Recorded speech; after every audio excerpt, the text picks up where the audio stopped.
and they're performing hard to get great options for deferring their capital gains taxes. Don't let your failure to plan become your plan to fail, especially when the Deferred Sales Trust may be one of the best ways to exit your highly appreciated assets. Defer the capital gains so that you can continue to grow your wealth. You are in the right place. I am not Brett Swarts. I am Jessica Lanning. I am filling in for him today, and I am an independent financial planner here in the San Francisco Bay Area. Each episode, we are joined by some of the leading wealth advisors, business and real estate experts, leadership specialists, and we share ideas and we tell our stories and we share our inspirations so that together we can make complex tax deferral strategies simple and passive income plans achievable. Our next guest is the founder of the world's #1 vacation rental investing education company. That's a mouthful. He's been investing in real estate for over 2 decades. He comes from the best investing school there is. If you ask me, it's the School of Hard Knocks. He's been there and he's done that. On his LinkedIn profile, he boasts that his work ethic got him a full-ride Division I basketball scholarship, which actually resulted in him bankrupting his first company. Right. I thought that was a great lead-in on LinkedIn. He is now obsessed with helping his clients build lifestyle and financial freedom, investing in vacation homes. Please welcome Shawn Moore to the podcast. Welcome, awesome. Shawn. Thank you, Jessica. What an introduction. Appreciate it. Yeah, you're welcome. It's good to have you here. So let's have our listeners get to know you a little bit better. Tell me your story. How'd you get here? Talk to me about what your current focus is. Yeah, awesome. So it's been a long road. We've been in the real estate investing game for 22 years now. I got into full-time real estate investing right out of college, and haven't looked back since. We've been around a lot of different asset classes, a lot of different ups and downs throughout those 22 years. And like you said, the School of Hard Knocks is definitely. It's an expensive school to go to and learn from, but hopefully now it's kind of led us to where we're at, and we're also able to share some of those lessons learned along the 22-year journey with our members here at Odyssey. We really focus now solely on short-term rental investing to create that lifestyle financial freedom with some passive income investments in that space. And but I've spent a lot of time originally when I got into real estate investing. I was doing a lot of the fix and flip stuff. We spent about 6 years. I fixed and flipped 300 or 400 homes almost in that amount of time. So we were doing a lot of that. Started getting into the development game. And I remember back in my 20s, an old guy at one of the real estate investment club meetings, I would show up and I'd stick my chest out and boast how great of an investor I was and how big of a deal I thought I was back then. And this old boy named George came and put his arm around me and said, "Shawn, you gotta chill out a little bit. You gotta bring it down a notch. And you're not a real estate investor. You have a job fixing and flipping homes." And he said at that time, until you have assets that provide passive income, you're really not an investor. And at the time, it really hurt my feelings, right? George was really shot my ego. And so, but I started thinking about it. I thought, man, he's probably right. I'm hustling every day for that next home to find and fix and flip. And then I have to do it again and again and again. And, so at that time, we started kind of opening our eyes to what I think is the holy grail of real estate investing is buying assets to provide passive income. And so we started looking at assets that were longer term assets that we could pull passive income from. We started building a portfolio of short-term rentals. And so that was when I started finally getting into some passive income investments and build a portfolio of about 52 homes, mostly single family, couple duplexes along the way in there. And that was early 2000s when you could fog a mirror and get a loan. And so we were able to grow our portfolio pretty quickly and be a little more difficult to do, I think, that now with lending standards nowadays. But we were able to grow that pretty quickly and ended up in 2005, started saying, I don't really know if I like this. I don't really know if this is my cup of tea. I had a bunch of properties that were bringing me in about $3,000, $3,500 a month in passive income. And, our average fix and flip deal was we'd bring in $35,000 to $50,000 on each of those deals. I'm like, this is, it just seems better. So I'm going to sell all these properties. I'm going to go back and start doing development deals, bigger deals. And really at the time, then the market started going down in 2007 and 2008. And I thought I was a genius, right? We made a lot of money on our properties. We sold them at a pretty high end in 2005. But really, that was probably, Jessica, the biggest mistake I've ever made in my real estate investing career, because we got rid of a bunch of assets that were creating passive income. Somebody else was paying for them. They were appreciating. Everything was working really well. And we were able to depreciate them for tax purposes and all those different things. And I got rid of them, and I didn't upgrade my portfolio into something else that created passive income. There's nothing wrong with selling an asset, but at the time I just cashed out and I used the money for some stuff and I paid off things, but I didn't reinvest it. And I look back now, and it took me about another 8 to 10 years before we really started diving into and building our portfolio of passive investments again. And in about 2013, 14, 15, we started building a portfolio of short-term rentals. But that time lost is huge when you're a real estate investor, right? And so that was a big mistake that I had George that kind of opened my eyes to passive investments, and then I got rid of them and didn't restart again. And along the way, we started getting introduced and having a lot of fun with short-term rentals, and that's what we do now. That's where we're at right now with that. So just for our listeners, define short-term rentals for us so we're all thinking about the same thing. Yeah, most people will define a short-term rental as an Airbnb or a VRBO. They'll think of Airbnb properties, vacation homes are typical, but they don't always have to be vacation homes. Typically, a lot of people will think of short-term rentals as home vacation homes. And a lot of our portfolio are vacation homes, second home type areas. And but what a short-term rental is anything that leases, really the definition is anything that's a less than 30-day lease length. Most of the time we think of nightly rentals, and that's what we prefer in our portfolio. But a lot of times we'll have properties that have 7-day minimums, 2-week minimums. But really, a short-term rental is a nightly type rental that you would normally think about seeing on Airbnb or VRBO. Got it. Okay. Let's just talk about you just a little bit more, and then we'll get into the business of all this. We believe here at the Capital Gains Tax Solutions that everybody comes on the planet with gifts, intrinsic gifts, right? That make us successful. What are yours? What's your superpower? Yeah, wow. I think some of it is perseverance, right? We're able to just kind of keep battling through some of those hard times. I would say that anybody that has any sort of success, that's probably one of the superpowers that most of them have right at the top of the list.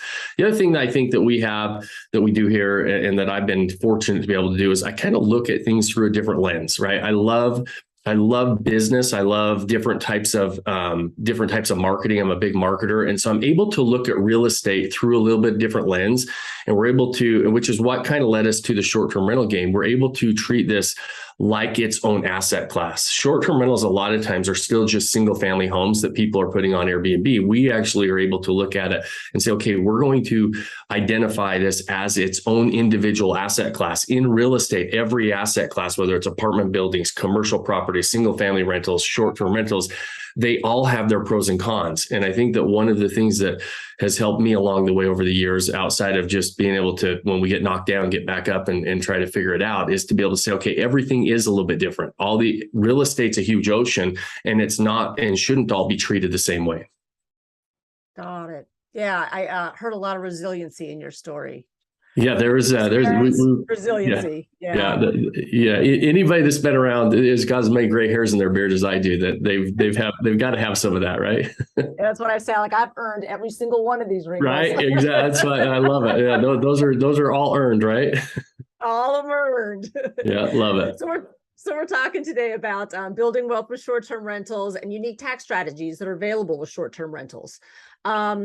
So you've talked a little bit about what you do and how you do it. Talk to us a little bit about the tax piece of this. How are you talking to people about taxes? Yeah. And obviously I'm not a CPA and not here to give tax advice, right? But we are absolutely not. Yeah, we've been around this, and this is short-term rentals are a very unique asset in the sense that a lot of times people, when they're investing in real estate, they've got a lot of great tax advantages if they're categorized as a real estate professional. A real estate professional is a hard designation to get if you are not full-time in real estate, and that's your full-time job, right? Because of the requirements to become a real estate professional. So some of and what that really means is we're able to write off the losses on our investments against our passive losses, not our active income losses. So for example, if I have a $10,000 loss on a property and I'm not a real estate professional, I'm able to write that loss against all of my passive investments.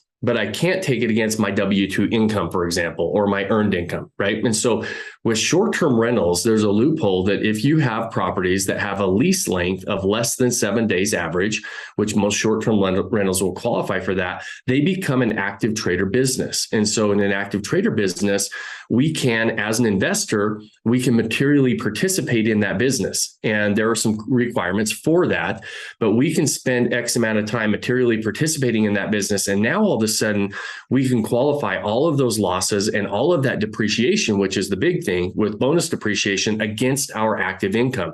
And so we have a lot of investors who will come to this game once they learn that and say, hey, I've got this big tax bill. I want to buy one of these assets. And ultimately, Uncle Sam ends up paying, a good portion of their down payment. And so it's a really exciting asset class once you understand kind of that loophole to where they become these active trader businesses and treated as such, as long as we materially participate. I'll give you an example of the power of it. Is a property that we just bought, is about $800,000 acquisition. We put $200,000 down on the property. And so that $200,000 went to our down payment. What we ended up doing is we materially participated in the property. There's a whole bunch of requirements to materially participate. You want to talk to a CPA about it, but kind of the safe harbor is you're going to spend 500 hours on the property, or you're going to spend at least 100 hours on that property and more than anybody else. So but we're able to do that. And during the first year of acquisition on a short-term rental, particularly, that's pretty easy to add up those hours because you got a lot of time analyzing, you got a lot of time setting them up, you got a lot of time launching. And so if you're very diligent about tracking them, I don't want people to think, hey, I can just go buy a short-term rental, all of a sudden I qualify. There are qualifications, double check that. But on this example, $800,000 acquisition, we put $200,000 down. We're going to cost segregate the property. We're going to get a cost segregation specialist that will cost segregate that property. And we're going to have an active, and then we're going to bonus depreciate it. And we're going to have a loss of about $360,000, $370,000. Usually you're going to get somewhere around 30 to 35% of the value of the property that you're going to be able to bonus depreciate. And right now in 2022, we get 100% bonus depreciation. So I'm able to take that $370,000 loss against my active income, which is going to reduce my tax liability by about $165,000. So my net into this new property is going to be about $35,000 because I just reduced what I'm ultimately would be paying in taxes by $165,000. So it's a really powerful tool.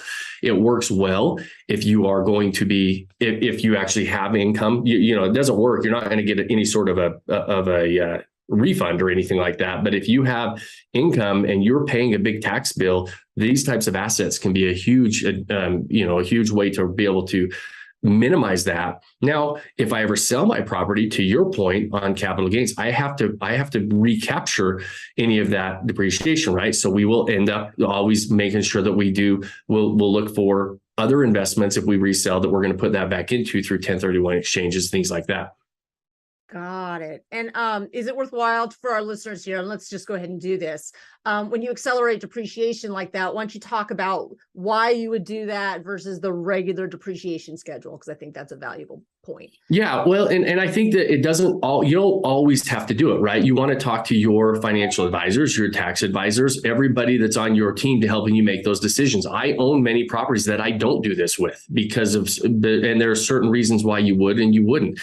I believe the time value of money today. If I want the money in my pocket today, a lot of people believe that, and they can do some more things with that money than not. But if I'm going to resell that property, and I know that I may not be putting it into another investment, and I'm not able to do a 1031 exchange, if my general rule is if my exit strategy is less than 5 years on that property, I probably won't do a bonus depreciation.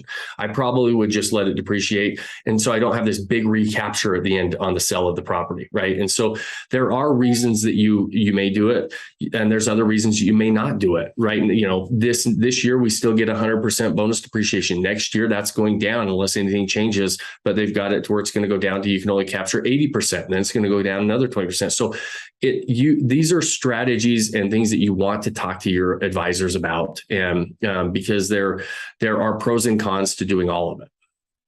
So you're running this company now that's teaching other people how to do this. I'm curious, what are you telling them? Like, what's investing 101 for short-term rentals? Yeah, one, we want to make sure that it's the right asset class for somebody to invest in, right? Pros and cons of short-term rentals, they're a lot of fun to own. It's fun to have a portfolio of, properties in beach areas, mountain areas, areas that you would love to own a vacation home. I always tell people. So it's a really fun asset class to own.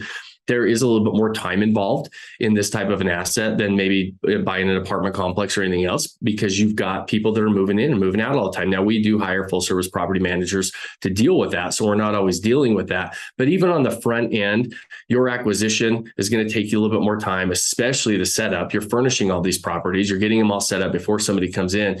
Those are tough things to outsource. And so until the property is handed over to the property manager, there's more time involved. And so one, we want to make sure it's the right asset class for somebody. But after that, we want to make sure that they walk into the game with their eyes wide open as well. It's not, I always tell people there's good properties and bad properties in almost every area. You really have to understand how to underwrite this type of an asset, because you could go into a great beach town. Let's say you go to, Destin, Florida, and you're like, hey, everybody's here has great homes and it's somewhere that everybody's going. Not all properties in Destin, Florida perform very well. And so some perform awesome, some don't. And there's some areas that don't. And so it's really understanding when we have somebody dive into this game and say, hey, let's get you walking into it with your eyes wide open from all aspects. Make sure, one, that this asset class fits your property goals and your lifestyle that you're trying to create. Two, sometimes we're talking about the tax. We'll have somebody that will call us and say, hey, I heard this tax strategy. We've had our CPAs on our podcast, and they call us up and say, I want to buy one of these just for the tax strategy. And we say, that's not the reason. We don't want to let the tax tail wag our investment dog, right? I mean, right. We don't want to make decisions just based on one thing like that. And so when somebody's interested in investing in, and I guess, some of that, those 22 years of learning and experience, it's you start to ask a little more questions and make sure that that this is the right fit for somebody. Because I think there's a big difference between owning your own home and then buying investment real estate. Huge. When you're buying your own home, you're nesting. When you're buying investment real estate, it's about doors and windows.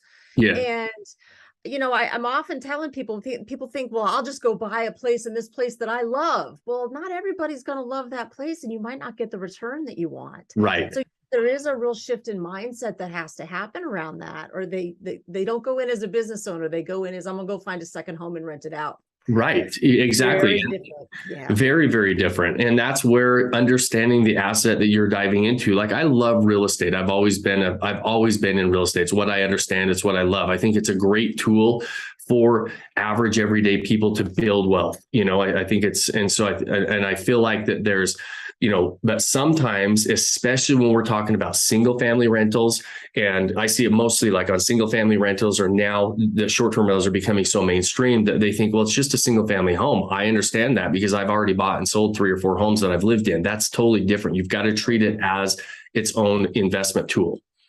Absolutely. I'm a financial planner. And so, I love real estate as part of an overall financial plan. It's just a phenomenal asset, but it is a high maintenance asset, and you really got to love it. But my clients who love it, boy, I show them, I can show them a statement with as many commas as you want of stocks and bonds, and their eyes glaze over. But boy, you show them $100,000 house, they're like, but I like it. That. Yeah.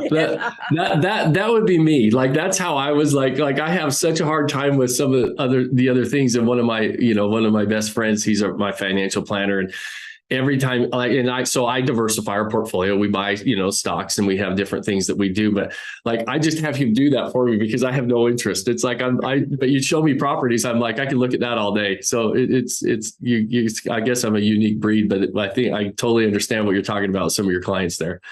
Yeah. So talk to me about the 1031 exchange. Is that a tool that you're using often? Absolutely. Yeah. It's, we use 1031 exchanges a lot when we upgrade portfolios, sell properties, and put back into another investment class. I don't see any reason why somebody wouldn't think about that.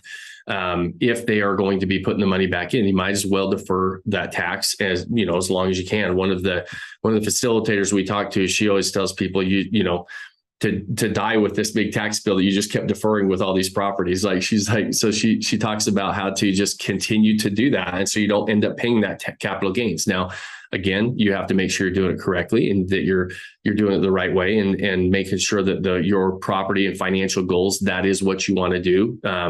Maybe you say, hey, that I'm done with it. I'm done with it, real estate, or I want to put it somewhere else. You're going to have to probably come up with that capital gains, right? You're going to have to do that. So that's why an overall financial plan and an overall strategy is so important for people when they think long-term, because that 1031 exchange tool is a huge tool for us as investors to continue to be able to roll that capital gains into that next property and continue to parlay that up. So what's your biggest frustration with the 1031? The time frame. It's more often than not, especially in the markets as they are right now, that 45-day identification period is as low as inventory's been the last few years. That's a tough. I mean, sometimes your back's against the wall there. Yeah, it's brutal. I share that frustration with you. Here at the Capital Gains Tax Solution, what we do is show people how to not do the 1031 exchange and explore another opportunity called the Deferred Sales Trust in order to continue to defer those capital gains, but not have to go back into another property.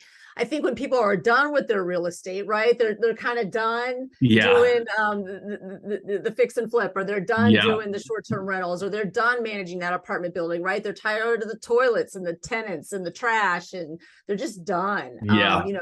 The Deferred Sales Trust is just such a great way to get out of really highly appreciated assets. Yes, absolutely. And I don't have, full disclosure, I don't have a ton of experience with the Deferred Sales Trust. I've heard some of our community members talking about it recently. And so definitely trying to learn a little bit more about that, because we've always just used the 1031 because we continue to stay in the asset, and so we're going from one to the other. But I'll tell you what, that time frame, that identification period and all that makes it very difficult. You have to really plan out a 1031 exchange, especially now. Like, it's almost easier to identify the property you're going to be buying way before you try to sell, and so and that doesn't always work out either. So it's tough to pull off in certain cases. Yeah. And, we've rescued 1031 exchange failures, I bet you have. The 11th hour, we're like, we'll take care of it. Right. And we get it done. You're always welcome, and our listeners are too, to go to the capitalgainstaxsolutions.com website. You can also learn more about it on my website, which is lanningfinancial.com. And that will help you learn more about what the Deferred Sales Trust is all about. And let's, while I'm doing that, would you please let our listeners know where they can get a hold of you? Yeah, absolutely. The easiest place is just go to our main website, is vodyssey.com. It's VODYSSEY. And if you go there, we've got a lot of really good free trainings. We've got a best-selling book on Amazon. You can go buy it on Amazon if you'd love to. But if you don't want to pay for it, you can download a PDF copy on our website. It's called What the Hell is a Lifestyle Asset?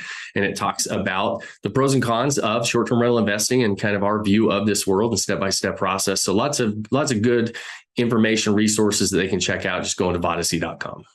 Excellent. All right. Are you ready for the lightning round questions? Love lightning rounds. Let's do it. All right. Your favorite book, or the book that you have gifted to people the most in the past year? Winning by Tim Glover. Very nice. What'd you like about it? I love Tim's take on the premise of the book is winning is hard. Winning is ugly and hard, and it's grueling. And I just like the message of what it takes to persevere to really win at anything. Nice. Okay. Your favorite leadership quote or theme you strive to live by? My favorite quote is, I say it all the time, is go build the life that you don't want to take a vacation from. And so I love that. I say that. I don't, and so that's kind of a quote from me, but I say it every day of my life. Like, let's go build the life that we don't want to take a vacation from. And so if you could imagine yourself, if you could go back in time and visit your 25-year-old self, what would you tell that person? To 25 years old, I tell him to calm down and quit thinking that he's arrived. Right? It's I needed a dose of humble pie when I was back at that age, and so until I got knocked down a few times, I started to realize that I wasn't quite as cool as I thought I was. Fair enough. What are you most curious about right now? I'm really, for me, I'm really curious about what I've got young kids. And so this is completely unrelated to, what we're talking about with taxes and everything else. But for me, what really drives me in curiosity is what can we do for that younger generation to really start to change their outlook on life? I feel like that we've gotten into this stage where we really focus on the negative. And I'm so curious on how we're going to change the narrative to start focusing on the positive again. Yeah, amen. All right, you've had so much success in your career. What is one habit that you do every day or every week which helps you stay centered in your values and keeps you moving forward to your next goal? Yeah, I have a very, very specific morning routine. And if I miss it, it is, it has to do with some gratitude things that we do, that we go through. It has to do with some workouts that I do. Every single day I wake up and do the exact same thing, but it's stacked around, gratitude, family. I spend some time with my wife every day, having coffee. I do a workout before I ever get my day started. So we wake up pretty early to get a lot of that done. And that has helped me. I review my goals and what we're trying to work toward every morning and every night. And so those things have really helped me. I started doing that about 10 years ago, pretty religiously. And I've for me, that's helped me more than anything. And I don't know that I feel like if I don't do that, things are going to unravel. So we stick to that. Morning routines, everybody's doing them. So right. Yep, I hear you. Yeah. Well, listen, thank you so much for being on the show. I want to encourage you to keep using your gifts of resiliency and looking at things through a different lens. That's where the creativity is. That's where to harken back to blue oceans, right? That's where the blue oceans are, Absolutely. So let's tell the listeners again, for those of us who want to get in touch with you, what's the best place to go? Yeah, go check out Vodyssey.com. You can get our podcast, book, trainings, everything you want there. VODYSSEY. Excuse me. So that wraps up the show. I want to thank you, the listener who are here today, for listening to another episode of the Capital Gains Tax Solutions Podcast. Again, this is where we believe that high net worth individuals and their professional teams should not have to struggle to find options, really great options for deferring capital gains taxes. Please don't let your failure to plan become your plan to fail, especially when the Deferred Sales Trust may be one of the best ways for you to exit your highly appreciated assets, defer that capital gains tax, and continue to build your wealth. Please remember to rate, review, and subscribe to the podcast. And thank you again for being here.